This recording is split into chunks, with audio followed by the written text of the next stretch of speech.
Hi guys, welcome back to my channel. आज हम class 12th chapter 1 शुरू करने जा रहे हैं, वेरिएशंस इन साइकोलॉजिकल एट्रीब्यूट्स। और ये चैप्टर वैसे बहुत ज़्यादा आसान है। आज मैंने ज़्यादा टॉपिक्स नहीं उठाए इस चैप्टर के, लेकिन फिर भी जिस हिसाब से मेरे पास लिखने की जगह थी मैंने लिख दिया जो जो लिख सकती थी। और इस जितना मैंने पढ़ाया मतलब अभी वाले में, इसमें जिस टाइप के जो जो क्वेश्चंस बन सकते हैं मैं सारे बताती रहूँगी लगे हाथ पढ़ाते हुए ही। और सबसे पहले चैप्टर का इंट्रो समझेंगे, उसके बाद टॉपिक्स पर आएंगे लाइन वाइज सीक्वेंस में, जैसे बुक में दे रखा है वैसे ही पढ़ेंगे। कोई अलग तरीका नहीं होगा पढ़ने का।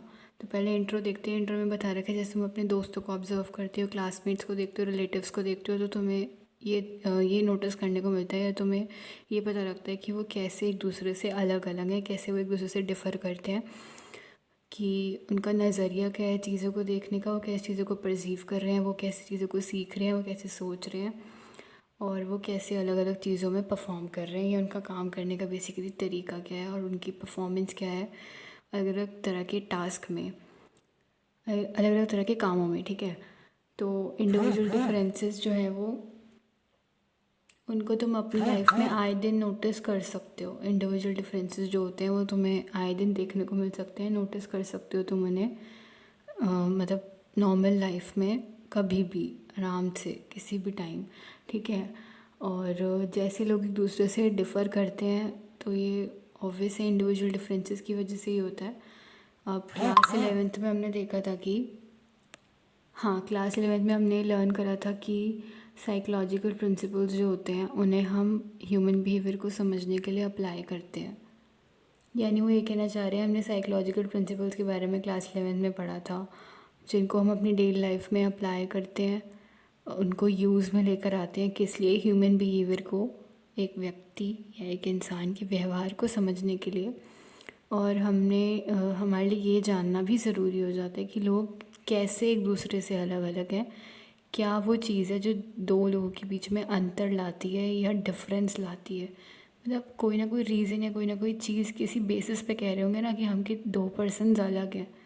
फिर चाहे वो उनका नेचर हो, उनका फिज़िकल हेल्थ हो, या कुछ भी हो, या उनका माइंड हो, इंटेलिजेंस हो। और कैसे ये डिफरेंसेस जो है इनको हम एक्सेस कर सकते हैं, कैसे इन्हें पहचान सकते हैं, इनके बारे में पता कर सकते हैं। हम याद कर सकते हैं कि कैसे मेन कंसर्न मॉडर्न साइकोलॉजी का यही है कि इंडिविजुअल डिफरेंसेस के बारे में पढ़ना है। गैल्टन के टाइम से, ये भी एक साइकोलॉजिस्ट थे, और ये चैप्टर हमें इंट्रोड्यूस करेगा कुछ फंडामेंटल्स होते हैं इंडिविजुअल डिफरेंसेस के, उनके प्रति ये हमारा थोड़ा ध्यान लेकर आएगा। उसके बारे में हम पढ़ेंगे इस चैप्टर में। और सबसे ज़्यादा पॉपुलर साइकोलॉजिकल एट्रीब्यूट्स के बारे में भी हम पढ़ेंगे, जो साइकोलॉजिस्ट जिसके ऊपर पढ़ने में बहुत ज़्यादा इंटरेस्टेड है, जो कि इंटेलिजेंस से रिलेटेड है, और जिसमें से एक इंटेलिजेंस खुद भी है। ठीक है ना, कि मोस्ट पॉपुलर साइकोलॉजिकल एट्रीब्यूट्स जिसमें साइकोलॉजिस्ट को पढ़ने में रुचि है, वो इंटरेस्ट दिखाते हैं ऐसे पढ़ने में, जो कि इंटेलिजेंस ही है साइकोलॉजिकल एट्रीब्यूट। ठीक है, और लोग कैसे एक दूसरे से अलग हैं, मतलब उनका ability to understand things, ideas, या कॉम्प्लेक्स चीज़ों को समझने का जो उनका तरीका है, उनकी जो क्षमताएं हैं वो इस तरीके से एक दूसरे से अलग हैं कि सबका चीज़ों को देखने का और समझने का नज़रिया अलग होता है। फिर चाहे वो दो सेम एज के लोग हों या अलग अलग लोग हों, कोई बड़ा हो या कोई छोटा हो।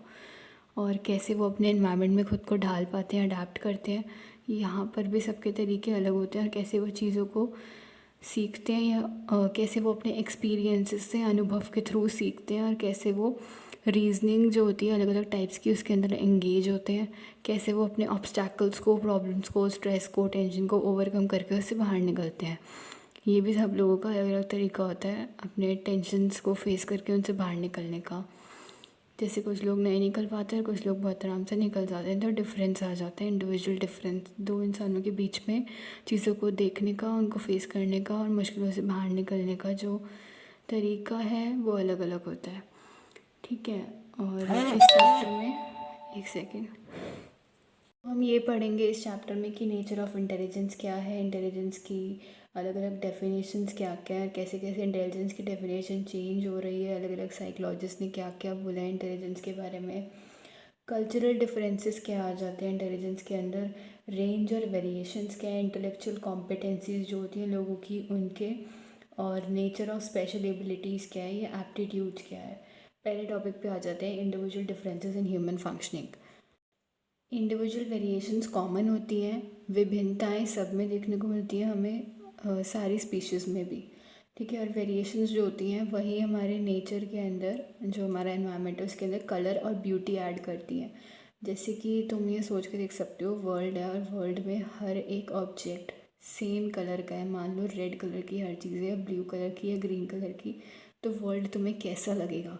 बहुत ज़्यादा बोरिंग और बकवास हो जाएगा, क्योंकि तुम्हें कोई वैरायटी देखने को नहीं मिलेगी, कोई किसी चीज़ का टाइप देखने को नहीं मिलेगा, तुम्हारे पास ऑप्शंस नहीं होंगे चूज़ करने के लिए, कुछ बताने के लिए या कुछ ढंग से देखने के लिए। वहीं पर अगर ऐसा हो कि हाँ पानी ब्लू है, पेड़ पौधे ग्रीन है और स्काई ब्लू है, और हमारा कोई भी रिसोर्स ले लो, लकड़ी हो गई वो ब्राउन है, तुम्हें कलर्स दिख रहे हैं, वैरायटी दिख रही है, तो वेरिएशंस है, तो थोड़ा अट्रैक्टिव लगता है देखने के लिए, थोड़ा अच्छा लगता है। इसी की वजह से वेरिएशंस जो होती हैं वो नेचर के अंदर कलर और ब्यूटी ऐड करती हैं। और ये 1 मार्क्स में as fill in the blanks पूछा जा सकता है, मैंने लिख दिया सामने, ठीक है। मतलब कोई मानेगा नहीं कि चैप्टर के एकदम शुरू से पैराग्राफ से लाइन उठाई है, पर पेपर में ऐसे ही उठाई जाती हैं चीज़ें पूछने के लिए, जो तुम्हारे दिमाग से उड़ भी सकती हैं चैप्टर के एंड तक जाते जाते। तो अभी याद कर लो, बेटर है। और मतलब हमें ऐसा वर्ल्ड फिर इतना ब्यूटीफुल नहीं लगेगा देखने के लिए, इतना इम्प्रेसिव या अट्रैक्टिव नहीं होगा हमारे लिए, और हमें देखने में भी मज़ा नहीं आएगा उससे, जब जहाँ पर हर एक चीज़ हमें सेम कलर की देखने को मिलेगी। और हमारा आंसर ना ही होगा ऐसे वर्ल्ड में रहने के लिए, या ऐसे वर्ल्ड को देखने के लिए, निहारने के लिए। तभी यहाँ पर लिखा हुआ है कि जैसे ऑब्जेक्ट्स होते हैं वैसे ही लोगों में भी अलग अलग कॉम्बिनेशन ऑफ ट्रेड्स, क्वालिटीज़ या कैरेक्टरिस्टिक्स हमें देखने को मिल जाते हैं। लोग भी सेम नहीं होते, 2-3 लोग कितने भी उठा लो, कंपेयर करके देख लो, कैसे भी करके उनकी तुलना तुम करके देख लो, उनमें कुछ ना कुछ डिफरेंसेस तुम्हें देखने को मिलेंगे, बिल्कुल सेम कोई भी नहीं होता। तो वेरिएबिलिटी नेचर का फैक्ट है, और इंडिविजुअल्स भी इस चीज़ के ऊपर कोई एक्सेप्शन नहीं है। इंडिविजुअल्स में भी वेरिएबिलिटी, वैरायटी, अलग अलग तरह के इंसान हमें देखने को मिल सकते हैं। और इंडिविजुअल्स आपस में कैसे वैरी करते हैं एक दूसरे से, कैसे चेंज हमें देखने को मिल सकता है, इंडिविजुअल डिफरेंसेस कैसे देखने को मिल सकते हैं दो लोगों के बीच में, उनके फिजिकल कैरेक्टरिस्टिक्स की बेसिस पर। किसी का भी हाइट, वेट, स्ट्रेंथ या हेयर कलर, कॉम्प्लेक्शन, ये सब कुछ सेम नहीं होता, ठीक है। और भी वैरायटी में तुम चीज़ें ले सकते हो यहाँ पर। और तुम सारे लोगों की हॉबीज़ या इंटरेस्ट ही देख लो, यही सेम नहीं होते हर एक इंसान के। इससे बड़ी बात और क्या होगी? पसंद नापसंद, लाइक डिसलाइक, यही चीज़ें इंसानों में अलग होती है। फेवरेट गेम किसी का कुछ और, किसी का कुछ और, ठीक है। तो ऐसे वेरिएशंस हमें देखने को मिलती हैं दो इंसानों के बीच में। और साइकोलॉजिकल डायमेंशंस में भी वेरी कर सकते हैं ह्यूमन बींग्स एक दूसरे से। कोई इंटेलिजेंट हो सकता है, कोई डल हो सकता है, कोई डोमिनेंट हो सकता है, कोई सबमिसिव हो सकता है, कोई मतलब लीडरशिप क्वालिटी टाइप का हो सकता है, जो अपना राज चलाए जहाँ पर भी जाए, खुद कोई सबसे ज़्यादा सुपीरियर और सबसे ऊपर माने। और कोई सबमिसिव हो सकता है, थोड़ा सा वीक या थोड़ा मीक टाइप का, जो दूसरा जो कहे उसे चुपचाप मान ले और उसमें हाँ हाँ करके उनकी बात ही सुने, उनके अंडर ही चले हमेशा, या उनके नीचे ही काम करे। कोई क्रिएटिव हो सकता है, कोई क्रिएटिव नहीं हो सकता, ज़रूरी नहीं है सबको एकदम नॉवल, ओरिजिनल, अपने दिमाग से इनोवेटिव आइडियाज़ डिस्कवरी करने लायक ऐसी चीज़ें आती रहें। तो कोई क्रिएटिव होगा, कोई क्रिएटिव नहीं हो सकता। किसी के pass out of the box ideas, thoughts ऐसे आते हैं, किसी के पास नहीं आते। कोई आउट गोइंग हो सकता है, कोई विड्रॉन हो सकता है, किसी को सोशली बाहर जाना, इंटरेक्ट करना, लोगों के साथ पसंद है, गैदरिंग्स में जाना, किसी को घर पे अकेले रह के अपनी इवनिंग बिताना पसंद है, कोई अकेला रहना ज़्यादा पसंद करता है, उसे लोनलीनेस से प्यार है इंस्टेड ऑफ बाहर जाके मिलना जुलना लोगों से। तो अलग अलग तरह के ट्रेड्स एग्जिस्ट कर सकते हैं अलग अलग डिग्री में इंडिविजुअल्स के अंदर। यानी कि मान लो एक ही इंसान है, वो इंट्रोवर्ट भी है, एक्सट्रोवर्ट भी है, लेकिन वो एक्सट्रोवर्ट ज़्यादा है, इंट्रोवर्ट कम है, ठीक है। एग्जाम्पल दे रही हूँ, मतलब तुम्हें एक ही इंसान के अंदर भी अलग अलग वैरायटी के ट्रेट या ऑपोजिट ट्रेट्स, क्वालिटीज़ देखने को मिल सकती हैं, लेकिन अलग अलग डिग्री में, कि वो ये चीज़ ज़्यादा है और ये चीज़ कम है। जैसे कोई इंटेलिजेंट है तो वो किसी एक चीज़ में बहुत ज़्यादा इंटेलिजेंट है, बहुत ही ज़्यादा एक्टिव है, उस चीज़ को करने में उसे मज़ा आता है, उसका इंटरेस्ट वही है, लेकिन वो दूसरी चीज़ में ज़्यादा इंटेलिजेंट नहीं है, कि वो चीज़ उसे करने में उतना मज़ा नहीं आता जो कि उसे अपने मेन इंटरेस्ट को फॉलो करने में आता है, तो उस चीज़ में इतना अच्छा नहीं है, ठीक है। और आगे से क्या बता रखा है, तो हर एक सेंस में देखा जाए तो हर एक पर्सन यूनिक है, सब एक दूसरे से अलग अलग है, कोई भी सेम नहीं है। और यही एग्जेम्प्लीफाई करता है, क्योंकि मतलब इसी की वजह से पता लगता है, इस बात का प्रूफ एविडेंस मिलता है, क्योंकि हर एक इंसान में एक टिपिकल कॉम्बिनेशन होता है अलग अलग तरह के ट्रेड्स का या क्वालिटीज़ का या कैरेक्टरिस्टिक्स का, फीचर्स का। ठीक है, तो क्वेश्चन ये आता है कि कैसे और क्यों लोग आपस में एक दूसरे से अलग हैं, क्यों सब सेम नहीं है, क्यों हमें लोगों के बीच में वैरायटी अलग अलग टाइप के इंसान देखने को मिलते हैं। फैक्ट ये है कि इंडिविजुअल डिफरेंसेस की वजह से ऐसा होता है। इंडिविजुअल डिफरेंसेस साइकोलॉजिस्ट के हिसाब से क्या होते हैं, या फिर साइकोलॉजी की लैंग्वेज में देखा जाए तो इंडिविजुअल डिफरेंसेस का मतलब क्या है। वैसे तो सिंपल भाषा में लोगों में अंतर, या लोगों में क्या क्या डिफरेंसेस हमें देखने को मिल सकते हैं, नाम से पता चल रही है। और अगर डेफिनेशन के हिसाब से देखा जाए तो डिस्टिंक्टिवनेस, मतलब बेसिकली दो कीवर्ड्स हैं, डिस्टिंक्टिवनेस और वेरिएशंस अमंग पीपल्स कैरेक्टरिस्टिक्स। लोगों की ट्रेड्स में, फीचर्स में, क्वालिटीज़ में हमें विभिन्नताएं देखने को मिल रही हैं, वेरिएशंस अलग अलग टाइप के उनके हमें कैरेक्टरिस्टिक्स देखने को मिल रहे हैं, डिस्टिंक्टिवनेस या डिफरेंसेस देखने को मिल रहे हैं हमें, वहाँ पर विभिन्नताएं हैं, डाइवर्सिटी है। प्लस उनके बिहेवियर पैटर्न्स में भी हमें यही सेम वेरिएशंस देखने को मिल रहे हैं।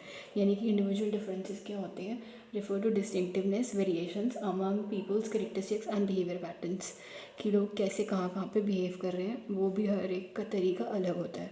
या कौन सा इंसान किस सिचुएशन को किस हिसाब से ले रहा है और वहाँ पे कैसे एक्ट कर रहा है, ये भी हर पर्सन का तरीका अलग होता है। देन आ जाते हैं आगे, क्या बता रखा है, आगे बता रखा है कि बहुत सारे साइकोलॉजिस्ट ये बिलीव करते हैं कि हमारे बिहेवियर इन्फ्लुएंस होते हैं हमारे पर्सनल ट्रेट्स की वजह से, जो हमारी पर्सनल क्वालिटी है उसकी वजह से।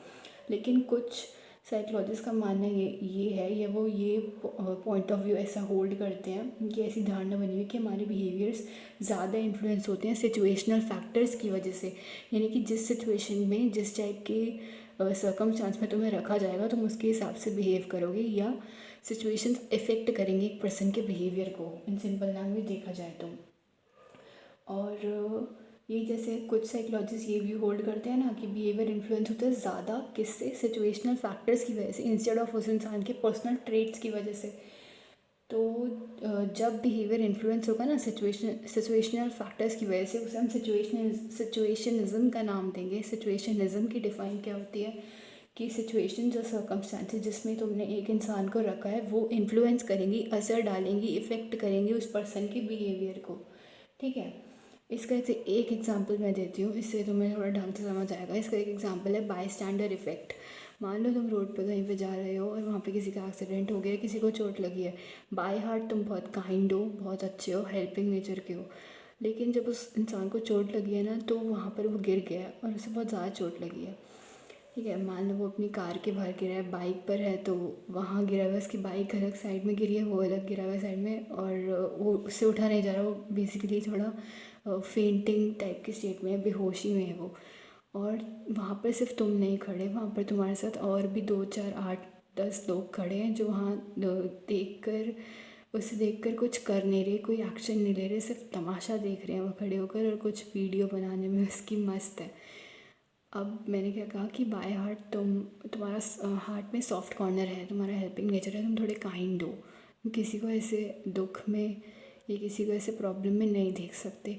लेकिन उस टाइम पे तुम वहाँ पे उसकी हेल्प करने भी नहीं जा रहे, तो तुम अपने पर्सनल क्वालिटीज़ से ऑपोजिट एक्ट कर रहे हो। उस सिचुएशन ने तुम्हारे बिहेवियर पर असर डाल दिया। क्यों नहीं जा रहे तुम उसकी हेल्प करने, क्योंकि तुम लोग ये सोच रहे हो कि इतने सारे लोग खड़े हैं तो बाकी क्यों नहीं जा रहे उसकी हेल्प करने, मैं ही क्यों जाऊँ, मैं ही क्यों इनिशिएटिव लूँ, सबसे पहले मैं ही क्यों आगे बढ़ूँ उसकी हेल्प करने के लिए, या मैं ही क्यों जाके किसी एम्बुलेंस डॉक्टर वगैरह को कॉल करके फर्स्ट एड बुलवाऊँ उसके लिए, उसकी हेल्प करूँ, और उसको घर तक पहुँचाऊँ, उसका फ़ोन नंबर लेके उसके घर वालों को इन्फॉर्म करके बुलाऊँ। क्यों? क्योंकि तुम्हें लगता है कि इतने सारे लोग खड़े होकर देख रहे हैं, तो उनमें से कोई क्यों नहीं जा रहा। हालांकि वहाँ पे उन लोगों में तुम्हारे जैसा कोई और भी हो सकता है जिसका असली में नेचर हेल्पिंग हो, या जो मदद करना चाह रहा हो, पर ये सोच के ना जा रहा हो कि बाकी लोग इसके बारे में क्या सोचेंगे। और सिर्फ वही क्यों आगे बढ़ेगा, जब इतने सारे लोग देख रहे हैं तो वो क्यों नहीं जा रहे आगे। तो ये चीज़ होती है बाय स्टैंडर इफ़ेक्ट के अंदर। और मेन बात तो ये है, जब तक तुम लोग खुद उस चीज़ को फेस नहीं करते या खुद उस सिचुएशन में नहीं आते ना, तब तक अक्ल नहीं आती, पता नहीं लगता किसी को। क्योंकि जो गिरा हुआ है सामने से चोट लगी है वो क्या सोच रहा है कि इतने लोग तमाशा देख रहे हैं पर मदद करने कोई नहीं आ रहा। ठीक है, तो ये सिचुएशनिज़म होता है कि सिचुएशंस और सर्कमस्टांसेस जिसमें एक इंसान को रखा गया है या जिसमें वो फ़िलहाल खड़ा हुआ है, अटका हुआ है, what ever you can say, वो इन्फ्लुएंस करेगा, असर डालेगा उसके बिहेवियर पर, उसके व्यवहार पर, या वो कब कब कैसे कैसे एक्ट करता है उस चीज़ पर। अगर ये डेफिनेशन मुश्किल लगे बुक वाली जो है तो तुम ये भी लिख सकते हो कि according to situation person behaves, और हिज और her way of behaving changes as per the situations, या सिंपल लैंग्वेज में situation affect the way persons behaves, या सिचुएशन अफेक्ट पर्सन्स बिहेवियर। ठीक है, तो यहाँ पर सिचुएशनिज़म वैसे ख़त्म होता है, लेकिन बुक वाला एग्जाम्पल सिचुएशनिज़म का कुछ और है, वो मैं बता देती हूँ।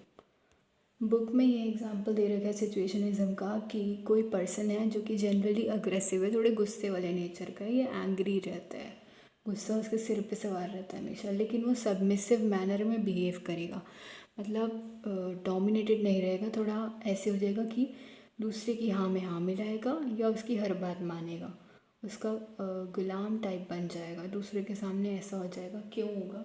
सिचुएशन की वजह से उसका बिहेवियर अफेक्ट हो रहा है इधर, क्योंकि सिचुएशनिज़म का एग्जांपल बुक में ये दे रखा है। ये भी लिख सकते हो, या बायस्टैंडर इफेक्ट जो मैंने बताया वो भी एकदम सही है, वो भी लिख सकते हो।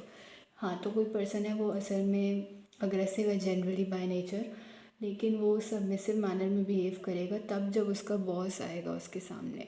ठीक है, उसके सामने तो उसको इज्जत देनी पड़ेगी ना, खुद को नीचा दिखाना पड़ेगा उसको, वहाँ पर थोड़ी ना ऐसे चौड़ा होके खड़ा हो सकता है, एकदम यूँ थोड़ी ना दिखा सकते कि हाँ भाई मैं गुस्से वाला हूँ, ये मैं अपने आप को सुपीरियर समझता हूँ, मेरे आगे किसी की भी नहीं चलती। ठीक है, तो कभी कभार सिचुएशनल इन्फ्लुएंसेस इतने पावरफुल होते हैं कि इंडिविजुअल जिनकी पर्सनालिटी अलग होती है ना, या जिनकी पर्सनालिटी में ट्रेट्स अलग टाइप के होते हैं, वो उस सिचुएशन में सेम तरीके से रिस्पॉन्स करेंगे।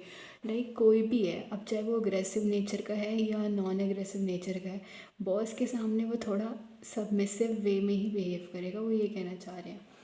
ठीक है, सिचुएशन इस पर्सपेक्टिव इस तरीके से देखता है ह्यूमन बिहेवियर को कि ये ज़्यादा एज अ रिज़ल्ट कहाँ से निकल के आता है, जो एक्सटर्नल फैक्टर्स हमारे ऊपर असर डाल रहे हैं उसकी वजह से। ठीक है, अब आ जाते हैं असेसमेंट ऑफ साइकोलॉजिकल एट्रीब्यूट्स के ऊपर। अगर सिचुएशनिज़म इंडिविजुअल डिफरेंसेस में कोई भी दिक्कत आए तो प्लीज़ पूछ लेना। असेसमेंट ऑफ साइकोलॉजिकल एट्रीब्यूट्स के अंदर है कि साइकोलॉजिकल एट्रीब्यूट्स बहुत सिंपल से फिनोमेना के अंदर इन्वॉल्व है, जैसे कि कितना टाइम तुम्हें लगा रिएक्ट करने में स्टिमुलस के प्रति। लाइक गरम तवा है, उसके ऊपर हाथ रखने से पहले या उसके ऊपर तुम्हारा हाथ लगने से पहले ही तुमने वहाँ से हाथ हटा लिया। ठीक है, तो कितना टाइम तुम्हें लगा एक कोई एक्सटर्नल स्टिमुलस के प्रति रिएक्ट करने में। इतना सिंपल फिनोमेना है तुम्हारा किस चीज़ का, साइकोलॉजिकल एट्रीब्यूट का, जिसे हम रिएक्शन टाइम भी कह सकते हैं। और या तो इतना ग्लोबल कंसेप्ट जैसे कि हैप्पीनेस हो गया, खुशी हो गई। ठीक है, ये डिफ़िकल्ट है कि काउंट करना और स्पेसिफाई करना कि कितने नंबर ऑफ़ साइकोलॉजिकल एट्रीब्यूट्स हैं हमारे पास, जिनको हमें पहचानना है, जानना है और उनके बारे में पढ़ना है, उनको एसेस करना है। अब असेसमेंट क्या होती है? असेसमेंट बहुत इंपॉर्टेंट है, इसके ऊपर क्वेश्चन आ सकता है। असेसमेंट पहला स्टेप है किसी भी साइकोलॉजिकल एट्रीब्यूट को समझने के लिए। ये भी as fill in the blanks पूछा जा सकता है कि dash is the first step in understanding the psychological attribute, तो असेसमेंट है। ठीक है, असेसमेंट में 3 कीवर्ड्स मेजरमेंट, एवैल्यूएशन और स्टैंडर्ड ऑफ कंपैरिजन है। ये 3 कीवर्ड्स पता होने चाहिए तुम्हें, इससे तुम्हारी डेफिनेशन अपने आप बन जाएगी असेसमेंट की। इसमें क्या होता है, इसमें हम पहले मेजरमेंट करते हैं, नापते हैं साइकोलॉजिकल एट्रीब्यूट्स के जो कि लोगों के हैं, देन उनको इवैल्यूएशन करते हैं, फिर हम उनको इवैल्यूएट करते हैं, उनको वैल्यू देते हैं एज मार्क्स या ग्रेड देना, फर्स्ट सेकंड थर्ड फोर्थ। ठीक है, और फिर उसके बाद अलग अलग तरह के मेथड्स को यूज़ करके हम उन्हें कंपेयर करते हैं या स्टैंडर्ड्स ऑफ कंपैरिजन में रखते हैं। लाइक तुमने किसी का कुछ टेस्ट लिया, उसको फिर उसको मार्क्स दिए, उसका टेस्ट चेक करके तुमने उसका टेस्ट चेक करके वापस करा, तो उससे मेजर करोगे ना, तुम उसको एसेस करोगे, उसकी क्वालिटीज़ को। क्या हर एक टेस्ट लाइक होता है ना कुछ मेजर कर रहा होता है। इंटेलिजेंस का टेस्ट ही तुम्हारा IQ मेजर करेगा, इमोशनल इंटेलिजेंस वाला तुम्हारा EQ मेजर करेगा। तो ऐसे करके उसने किसी भी तुम्हारे ट्रेट क्वालिटी को मेजर करा किसी भी तरह के टेस्ट ने। फिर उसके बाद तुमने उस टेस्ट को जो तुम्हारे पास एक बेसिक क्राइटेरिया बना हुआ है उसको चेक करने का जो तुम्हारे पास तरीका है ना, उसके हिसाब से तुमने उस टेस्ट को चेक करा, उसको मार्क्स दिए अकॉर्डिंग टू डैट क्राइटेरिया, उसे नंबर दिए, देन उसे इवैल्यूएट करा, उसे वैल्यू दी, ग्रेड दिया फर्स्ट सेकंड थर्ड कि वो कहाँ स्टैंड कर रहा है, कैसे ग्रेड दिया तुमने, उसे बाकियों से कंपेयर करा, बाकियों के कंपैरिजन में देखा। क्यों कहते हैं हम first second third fourth fifth है? भाई दूसरों के कंपैरिजन में, दो बंदों को सेम टेस्ट दिया करने के लिए, दोनों ने टेस्ट करके वापस करे, दोनों का टेस्ट चेक हुआ है, दोनों के मार्क्स कंपेयर करे गए हैं, देखा गया कौन कितना अच्छा किस स्टेट में कहाँ कैसे परफॉर्म कर रहा है, ने उस हिसाब से उनको वैल्यू दी कि हाँ ये सेकंड है एंड ये थर्ड है, क्योंकि दोनों को तुमने कंपेयर करा, दोनों के मार्क्स को डेटा के बेसिस पर कि किसने कैसे कैसे परफॉर्म करा है। तो ये असेसमेंट होता है सिंपल लैंग्वेज में। एक बार डेफिनेशन देख लेते हैं। Assessment refers to measurement of psychological attributes of individuals and their evaluation, often using multiple methods in terms of certain standards of comparison. कोई भी एट्रीब्यूट तुम किसी पर्सन में एग्जिस्ट करता है, ये सिर्फ तभी कह सकते हो कि जब तुम उस एट्रीब्यूट को मेजर कर सकते हो। क्या यूज़ करके? साइंटिफिक प्रोसीजर यूज़ करके। जैसे कि एग्जांपल दे रखा है, जब हम ये कहते हैं कि हरीश नाम का कोई लड़का है वो डोमिनेंट है, ठीक है, तो हम रेफ़र कर रहे हैं, ये बता रहे हैं कि किस डिग्री तक, किस हद तक वो डोमिनेंस नाम का जो ट्रेट है वो हरीश में पाया जाता है, कितनी लिमिट तक वो डोमिनेंट है, ये कितनी डोमिनेंस उसके अंदर है। ये स्टेटमेंट हमारी खुद की असेसमेंट पे बेस करती है कि हमने खुद एसेस करा है, खुद पहचाना है, खुद ये डोमिनेंस का ट्रेट हरीश के अंदर देखा है। हमारा असेसमेंट दो तरीके का हो सकता है, या बेसिकली असेसमेंट दो तरीके का होता है, एक फॉर्मल और एक इनफॉर्मल। फॉर्मल वाला हमारा ऑब्जेक्टिव है। ऑब्जेक्टिव क्या होता है कि 4-5 लोगों ने सेम टेस्ट या सेम चीज़ करी और सबका सेम रिजल्ट ही आया। 2+2 कोई भी करेगा वो हमेशा 4 निकल कर ही आएगा, 6 या 8 निकल कर नहीं आएगा। तो ऑब्जेक्टिविटी ये होती है कि 2-4 लोगों ने कुछ भी करा है, सेम टेस्ट या सेम चीज़ का मेजरमेंट निकाला है, वो हमेशा सेम, सबका रिज़ल्ट जो है, सबका आउटकम सेम ही आएगा। ऑब्जेक्टिविटी ये होती है। जैसे मान लो मैंने टीचर टेबल की लेंथ निकाली है तो वो 5 है, और किसी और ने उस टीचर टेबल की लेंथ मेजर करी है किसी और इंस्ट्रूमेंट से, किसी भी चीज़ से, तो उसकी भी एज रिज़ल्ट लेंथ निकल के 5 आ रही है। अब उसका और मेरा आउटकम या रिज़ल्ट निकल के 5 आता है, तो ये ऑब्जेक्टिविटी होती है। तो फॉर्मल असेसमेंट ऑब्जेक्टिव होती है, स्टैंडर्डाइज्ड होती है और ऑर्गेनाइज्ड होती है। इसे करने का एक तरीका, एक सीक्वेंस है, थोड़ा ढंग है करने का। वहीं दूसरी तरफ देखा जाए, इनफॉर्मल असेसमेंट वैरी करती है केस से केस में, पर्सन से पर्सन में, किसको तुम एसेस कर रहे हो या किसकी तुम ट्रेट्स वगैरह नाप रहे हो, देख रहे हो, किसका तुम ट्रेट मेजर कर रहे हो। और ये ओपन टू सब्जेक्टिव इंटरप्रिटेशंस है, कोई भी करेगा, सबका रिजल्ट अलग अलग आएगा अपने हिसाब से। जैसे हमारे एक्सपीरियंसेस सब्जेक्टिव होते हैं ना, हर इंसान के अलग अलग, एकदम यूनिक, डिफरेंट टाइप के, वैसे ही ये भी ओपन टू सब्जेक्टिव इंटरप्रिटेशन है। हर एक की इंटरप्रिटेशन, मतलब जैसे उसने उस चीज़ को समझा है, देखा है, जाना है, और जो उसका रिज़ल्ट निकाला है वो अलग अलग आएगा, हर पर्सन के हिसाब से चेंज होता जाएगा। ये इनफॉर्मल था। साइकोलॉजिस्ट ट्रेन होते हैं फॉर्मल असेसमेंट करने में साइकोलॉजिकल एट्रीब्यूट्स का। सिंपल लैंग्वेज में फॉर्मल असेसमेंट जो होती है साइकोलॉजिकल एट्रीब्यूट्स की, वो ज़्यादा यूज़ होती है, ठीक है। आगे आ जाते हैं। एक बार असेसमेंट तुमने कर ली तो तुम उस इन्फॉर्मेशन को यूज़ कर सकते हो आगे प्रिडिक्ट करने के लिए, इसका अंदाज़ा लगाने के लिए कि हरीश कैसे बिहेव करेगा फ्यूचर के अंदर, या आगे जाकर वो कैसे बिहेव करेगा, क्योंकि हमें पता लग गया ना कितनी डोमिनेंस है उसके अंदर, या डोमिनेंस वाला ट्रेट कितने हद तक प्रेजेंट है उसके अंदर। हमने ये प्रिडिक्ट कर लिया, इस चीज़ का अंदाज़ा लगा लिया कि अगर हरीश को चांस दिया जाएगा किसी टीम को लीड करने का या किसी टीम का कैप्टन लीडर बनने का, तो वो अथॉरिटेरियन लीडर बनेगा, अपना राज चलाने वाला, जिसे हम ऑटोक्रेटिक या डोमिनेंट भी बोलते हैं। क्यों? क्योंकि जो प्रिडिक्टेड कॉन्सिक्वेंस है वो ये नहीं है जो हम चाहते हैं। हम इंटरवीन करना चाहते हैं कि हरीश के बिहेवियर में चेंज का क्या इफ़ेक्ट आएगा। सॉरी, इसके अंदर वो ये कहना चाह रहे हैं कि, फिर से बता रही हूँ मैं, कि हमने हरीश को चांस दिया किसी टीम को लीड करने का, तो हमारा प्रिडिक्शन या हमारा जो है इंटरप्रिटेशन ये निकलता है कि वो मोस्ट लाइकली अथॉरिटेरियन लीडर बन जाएगा इफ़ हम उसे चांस देंगे to become leader of a team. ठीक है, या किसी टीम को लीड करने का। अगर हम उसे चांस देंगे तो वो एक अथॉरिटेरियन लीडर बन जाएगा। लेकिन ये जो हमारा प्रिडिक्टेड कॉन्सिक्वेंस है ना, ये जो हमने धारणा बनाई है कि अगर उसे चांस देंगे तो वो ऐसा बनेगा, अगर ये नहीं होता जो हम चाहते हैं, हम क्या चाहते हैं कि उसे चांस मिलेगा तो वो अथॉरिटेरियन लीडर बनेगा, अगर ये ऐसा नहीं होता तो हमें इंटरवीन करना है, वापस से देखना है कि हरीश के बिहेवियर में क्या चेंज आया और उस चेंज का क्या असर पड़ा उसके बिहेवियर में, जो कि अगर वो अथॉरिटेरियन लीडर नहीं बना तो क्या होगा। क्योंकि हमने ऐसा सोचा ना कि वो बनेगा, हमने देखा था उसके अंदर कितनी डोमिनेंस है, उस हिसाब से हमने अंदाज़ा लगा के ऐसा सोचा और ऐसा मान लिया कि अगर उसे चांस देंगे किसी टीम को लीड करने का तो वो अथॉरिटेरियन लीडर बनेगा। बाई चांस वो अथॉरिटेरियन लीडर नहीं बना या ऐसा नहीं हुआ तो हम वापस से देखेंगे ना, या इफ़ेक्ट देखेंगे ना कि क्या असर पड़ा या क्या चेंज आया हरीश के बिहेवियर में, उसे हम पढ़ेंगे। फिर आगे इसमें बता रखा है कि जो एट्रीब्यूट हमने चूज़ करा होता है असेसमेंट के लिए, वो डिपेंड करता है हमारे पर्पस पर कि हम उसे किस चीज़ के लिए यूज़ कर रहे हैं, किस चीज़ के लिए उसे पढ़ना चाह रहे हैं। मान लो तुम्हें किसी वीक स्टूडेंट को हेल्प करना कि वो परफॉर्म कर सके एग्जामिनेशन में अच्छे से, तो हम एसेस करेंगे उस स्टूडेंट की इंटेलेक्चुअल स्ट्रेंथ को और वीकनेस को। हम उसके सब्जेक्ट देखेंगे कि वो कौन से सब्जेक्ट में वीक है और कौन से सब्जेक्ट में अच्छा है, या कहाँ उसका बेसिकली फील्ड ऑफ इंटरेस्ट कहाँ बन रहा है उसका, कहाँ पर वो ढंग से पढ़ पा रहा है, कौन सी चीज़ अच्छे से कर पा रहा है और किस चीज़ को वो बिना टाइम दिए भी ढंग से कर पा रहा है, या किस चीज़ पे भी वो घंटों घंटों भी लगा दे ना तो भी उसे समझ नहीं आ रही और वो कर नहीं पा रहा, हम ये देखेंगे।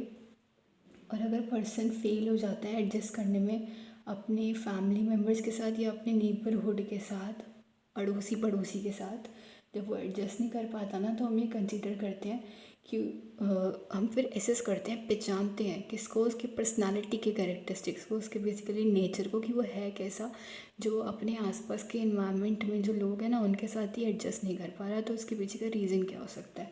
उसकी पर्सनालिटी के जो कैरेक्टरिस्टिक्स ट्रेट्स हैं उनके बारे में फिर हम पढ़ते हैं। जैसे कि कोई पुअरली मोटिवेटेड पर्सन है तो हम एसेस करेंगे उसका इंटरेस्ट और उसके प्रेफरेंसेस, क्या चीज़ है, कहाँ पर इसकी रुचि है, क्या ये करना चाह रहा है, किस चीज़ में ये इंटरेस्टेड है और क्या ये प्रेफर बेसिकली करने के लिए करता है, मतलब किस चीज़ को ये प्रेफरेंस या प्रायोरिटी देता है करने के लिए, और ये क्यों मोटिवेटेड नहीं है उस चीज़ को करने के लिए। वही इसके पीछे के रीजंस ढूंढना, असेसमेंट करना, उसको एसेस करना। साइकोलॉजिकल असेसमेंट यूज़ करती है सिस्टमेटिक टेस्टिंग प्रोसीजर, इवैल्यूएट करने के लिए इंसान की क्षमताओं को, एबिलिटीज़ को, उसके बिहेवियर्स को, व्यवहार को, उसकी पर्सनल क्वालिटीज़ जो होती हैं एक इंडिविजुअल की उनको, जिसे हम पर्सनालिटी कैरेक्टरिस्टिक्स भी कह सकते हैं, ठीक है। Some domains of psychological attributes.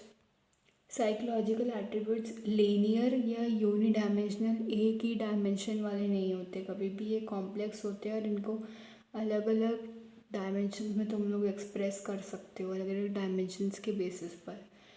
जैसे कि एक लाइन होती है ना, वो एग्रीगेट होती है, ग्रुप होती है बहुत सारे पॉइंट्स का, बहुत सारे पॉइंट से मिलकर एक लाइन बनाई जाती है ना, और एक पॉइंट होता है वो कोई स्पेस ऑक्यूपाई नहीं करता है।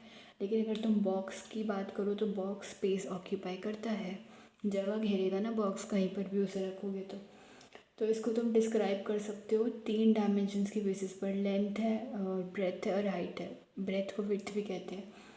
और यही सिमिलर केस होता है हमारा साइकोलॉजिकल एट्रीब्यूट्स के साथ, ही यूजुअली मल्टी डायमेंशनल होते हैं, अलग अलग डायमेंशंस में इन्हें हम देख सकते हैं या नाप सकते हैं, पढ़ सकते हैं।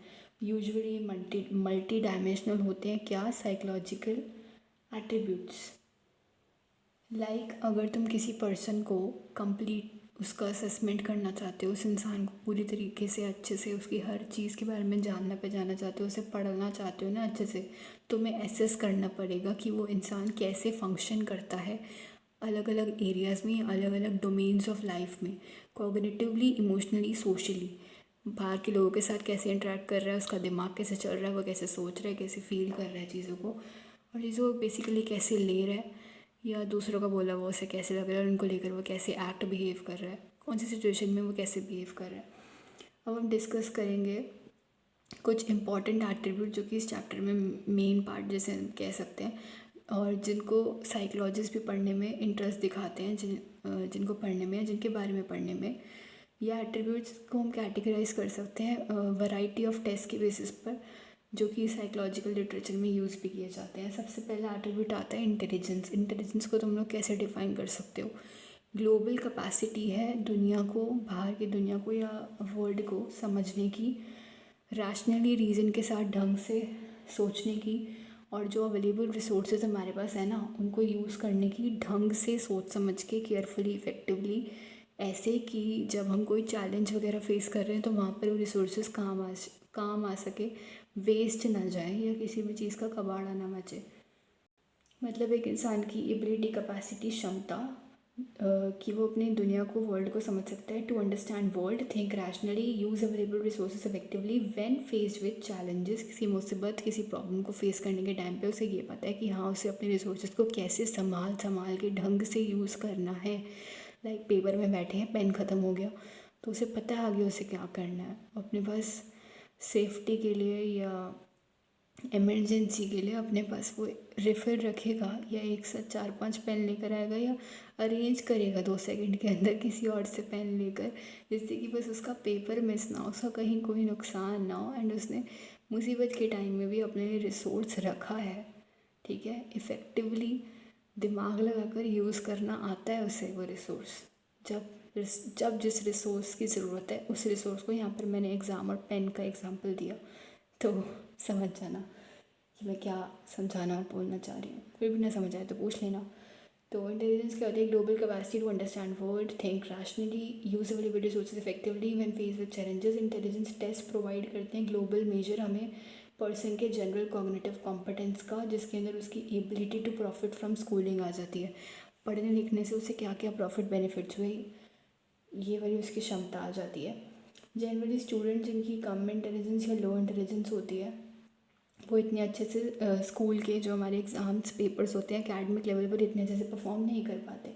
लेकिन उसका मतलब ये नहीं कि तुम इस चीज़ की वजह से उनकी लाइफ का सक्सेस डिसाइड करोगे, बिल्कुल भी नहीं। किसी के भी पेपर में कितने मार्क्स आए ये कभी भी मैटर करता ही नहीं है। हर एक इंसान का इंटरेस्ट अलग होता है और अलग ही है। हर एक इंसान का इंटरेस्ट हमने इंडिविजुअल डिफरेंसेस में देखा, जब हर एक इंसान अलग है तो उसकी इंटरेस्ट तो अलग होंगे, ये ऑब्वियस सी बात है। तो ज़रूरी नहीं ना कि हर कोई पेपर में फुल मार्क्स लेकर आए, और जो गलती से अगर फुल मार्क्स नहीं लेकर आता कभी कोई, किसी भी सिचुएशन की वजह से, भले ही वो पढ़ नहीं पाया या उसका उस सब्जेक्ट में इतना इंटरेस्ट नहीं है कि वो उसे ढंग से पढ़े और उसको up to the level, up to the mark करके अच्छे मार्क्स लेकर आए, तो तुम ये नहीं कह सकते कि इससे इसकी लाइफ का जो सक्सेस है ना वो डिसाइड हो गया, ये आगे कुछ कर नहीं पाएगा क्योंकि इसके नंबर या मार्क्स नहीं आते। बिल्कुल भी नहीं। तुम इस बेसिस पे उसे किसी भी तरह से जज नहीं कर सकते, ये एकदम गलत है। ठीक है, तो उनके तुम सक्सेस ऑफ लाइफ को इसके साथ बिल्कुल भी एसोसिएट नहीं कर सकते, जो कि उसके इंटेलिजेंस के जो टेस्ट स्कोर्स निकले हैं ना, इस बेसिस पे तो बिल्कुल भी नहीं कर सकते। देन आ जाते हैं एप्टीट्यूड पे। एप्टीट्यूड क्या होता है कि एक इंडिविजुअल का अंडरलाइंग पोटेंशियल कुछ स्किल्स को एक्वायर करने के लिए, मतलब उसका खुद का उसका पोटेंशियल है, खुद की उसकी क्षमता है कि वो एक्वायर कर सकता है, ले सकता है कुछ स्किल्स को।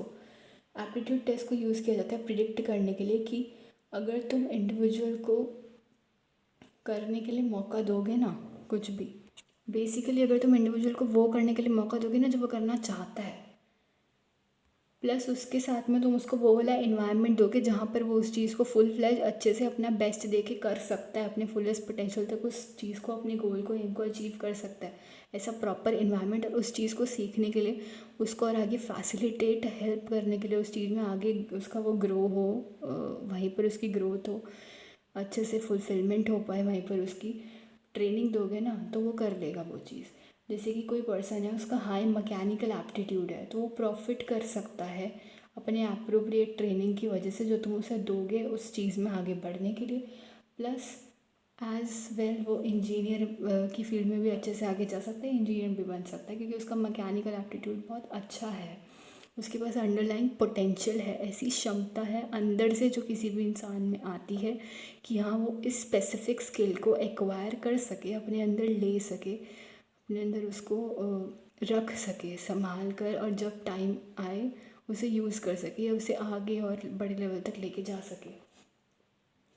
देन ऐसी सिमिलरली कोई पर्सन है जिसका हाई लैंग्वेज एप्टीट्यूड है तो उसको तुम as a good writer training दोगे तो वो एक अच्छा पोएट या राइटर, लिखने लायक बहुत अच्छा बन सकता है क्योंकि उसकी लैंग्वेज पे कमांड इतनी अच्छी है, उसका लैंग्वेज एप्टीट्यूड बहुत ज़्यादा अच्छा है और हाई लेवल का है।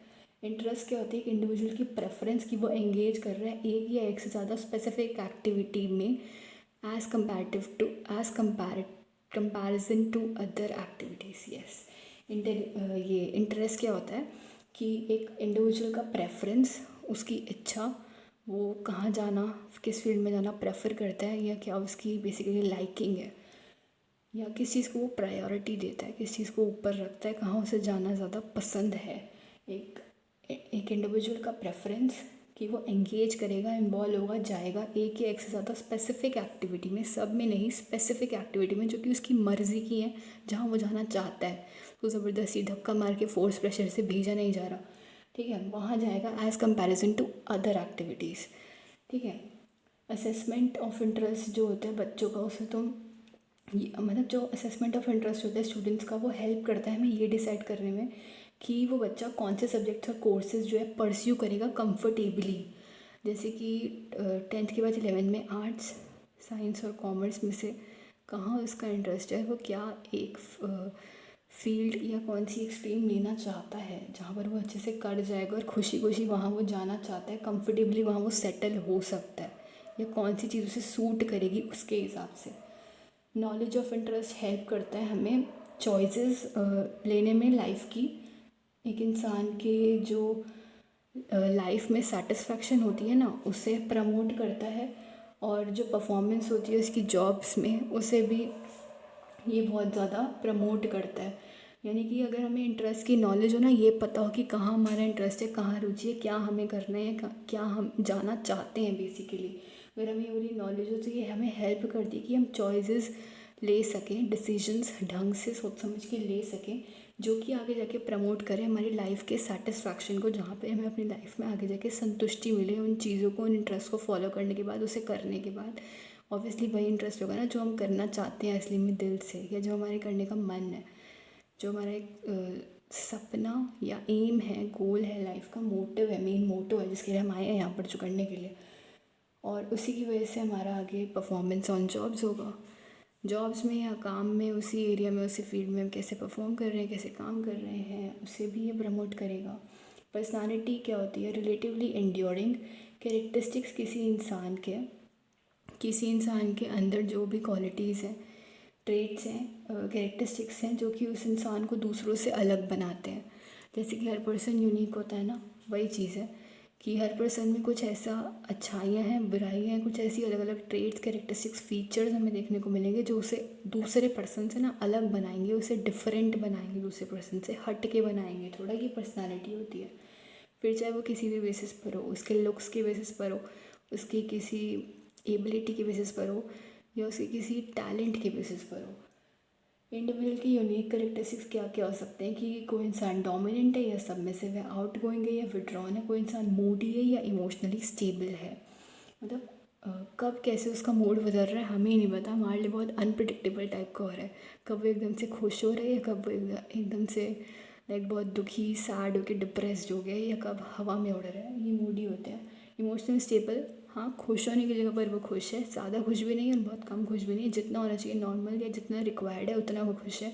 और जब कोई दुखी है तो हाँ, वो उसके साथ दुखी है क्योंकि वो उसके दुख में उसका साथ दे रहा है, as simple as that. Emotionally stable है वो, उसको अपने इमोशंस पे कंट्रोल है, उसको अपने इमोशंस को मेंटेन करना, रेगुलेट करना आता है। ईक्यू के बारे में हम इसी चैप्टर में पढ़ेंगे, इमोशनल इंटेलिजेंस जो होती है। पर्सनालिटी असेसमेंट हेल्प करता है हमें एक्सप्लेन करने में किसी भी इंडिविजुअल के बिहेवियर को, और इस चीज़ का अंदाज़ा लगाने में, ये प्रिडिक्ट करने में कि कैसे वो पर्सन बिहेव करेगा फ्यूचर में। वैल्यूज़ आ जाते हैं लास्ट, जो हमारा साइकोलॉजिकल एट्रीब्यूट है। वैल्यूज़ एंड्योरिंग बिलीव्स होते हैं किसी भी आइडियल मोड ऑफ बिहेवियर को लेकर। ठीक है, values are enduring beliefs about an ideal mode of behaviour. जैसे कि कोई पर्सन है, उसने ऐसा वैल्यू सेट करा हुआ है, हाँ, पर्सन है, उसने अपना ऐसा वैल्यू सेट करा हुआ है जो कि एक स्टैंडर्ड बनाता है उसका, जो गाइड करेगा उसकी लाइफ में कि वो कैसे कैसे एक्शंस ले रहा है, कैसे कैसे काम कर रहा है उसको, या कैसे कैसे किस बेसिस पर वो दूसरे इंसान को जज कर रहा है, परख रहा है दूसरे इंसान को कैसे। वैल्यू असेसमेंट में हम ट्राई करते हैं कि हम डिटर्मिन कर सकें, इंडिकेट कर सकें, पहचान सकें डोमिनेंट वैल्यूज़ क्या है पर्सन की, पॉलिटिकल, रिलीजियस, सोशल या इकोनॉमिक एरियाज़ में। मेन इसमें बस तुम्हें ना इनकी डिफ़ाइन पता होना चाहिए। जैसे इंटेलिजेंस हमारा global capacity to understand world, think rationally, use available resources effectively when face with challenges होता है। Aptitude individuals underlying potential for acquiring skills होता है। इंटरेस्ट में हमारा कीवर्ड प्रेफरेंस आ जाता है। एप्टीट्यूड में हमारा अंडरलाइंग पोटेंशियल आ जाता है और एक्वायरिंग स्किल्स आ जाता है। बेसिकली अंडरलाइंग पोटेंशियल उसका मेन कीवर्ड है। इंटरेस्ट में preference, individual preference for engaging in one or more specific activities as comparison to other, or preference for engaging in one or more activities, one or more specific activity relative to others. Yes, personality, relatively enduring characteristics of a person that make her or him distinct ये different from others. सामने मैंने हर और हर 2 बार लिख दिया, वो हर और him है, ठीक है, समझ जाना। Values, enduring beliefs about an ideal mode of behaviour, ठीक है। तो अभी के लिए इतना ही। नेक्स्ट क्लास में हम असेसमेंट मेथड्स के बारे में पढ़ेंगे। कुछ भी समझ ना आया हो तो प्लीज़ प्लीज़ प्लीज़ प्लीज़ पूछ लेना। Thanks for watching.